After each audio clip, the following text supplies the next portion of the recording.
শ্রাবণ মাসের তৃতীয় সোমবারে চলে গেলাম মহাদেবের মাথায় জল ঢালতে। তো হ্যালো সবাইকে, আমি সোনালি। তোমরা সবাই কেমন আছো? তো আজকে তো ছিল শ্রাবণ মাসের তৃতীয় সোমবার আর তার সাথে 17ই শ্রাবণ। তাই আমি চলে গিয়েছিলাম আমাদের বাড়ির পাশে যে শিবের মন্দিরটা রয়েছে সেখানেই জল ঢালতে। আর গিয়ে দেখি সবাই তো জল ঢালতে চলেও এসেছে আর একে একে মাথায় জলও ঢেলে দিচ্ছে। আর আগের দুটো সোমবারে আমাদের এখানে ব্রাহ্মণ দিয়ে পুজো করা হয়নি, এমনিই জল ঢেলেছিলাম। তবে আজকে এই সোমবারে ব্রাহ্মণ দিয়ে পুজো করা হচ্ছে আর পুষ্পাঞ্জলিও হবে।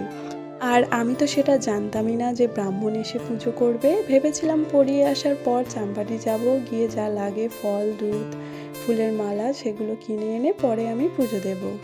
আর পড়িয়ে আসার পর মা বলল যে মন্দিরে অলরেডি ব্রাহ্মণ মশাই চলে এসেছে আর এক্ষুনি পুজো আরম্ভ হবে। আর আমি আর এখন কি করে চাম্পাটি গিয়ে সব কিছু কিনে খানে নিয়ে আসবো বলো, ততক্ষণ তো পুজো হয়েই যাবে।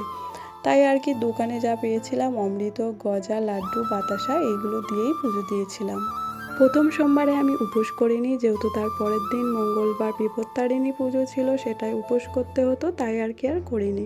কিন্তু দ্বিতীয় সোমবার আর আজকে তৃতীয় সোমবারে আমি উপোস করেছি। আমাদের এখানে পুজো তো প্রায় শেষের পথে। আমাদের জল ঢালা, পুষ্পাঞ্জলি দেওয়া সব কিছুই প্রায় হয়ে গিয়েছে। ঠাকুরমশাই এখন আরতি করে নিচ্ছে। আর বাইরে, মন্দিরের বাইরেটা দেখো কি সুন্দর লাগছে। এখানে একটা গরু রয়েছে, ওপারে সিংহ রয়েছে, অনেক রকম কারুকার্য দিয়ে মন্দিরটা করা হয়েছে।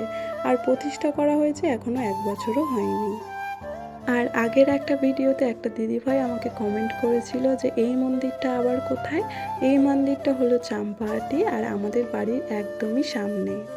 আর এখানে পুজো অলরেডি কমপ্লিটও হয়ে গিয়েছে আর বাড়িও চলে এসেছি। আর প্রসাদটা খেয়ে মা রুটি বানিয়ে নিয়েছিল আর আমি তরকারিটা করেছিলাম, সেটাই এখন খেয়ে নিচ্ছি। আর 17ই শ্রাবণে তোমরা কারা কোথায় গিয়ে জল ঢালে অবশ্যই কমেন্টে জানিও। তো আজকের মতো এই পর্যন্তই, দেখা হবে অন্য কোনো ভিডিওতে। ততক্ষণ টাটা, বাই।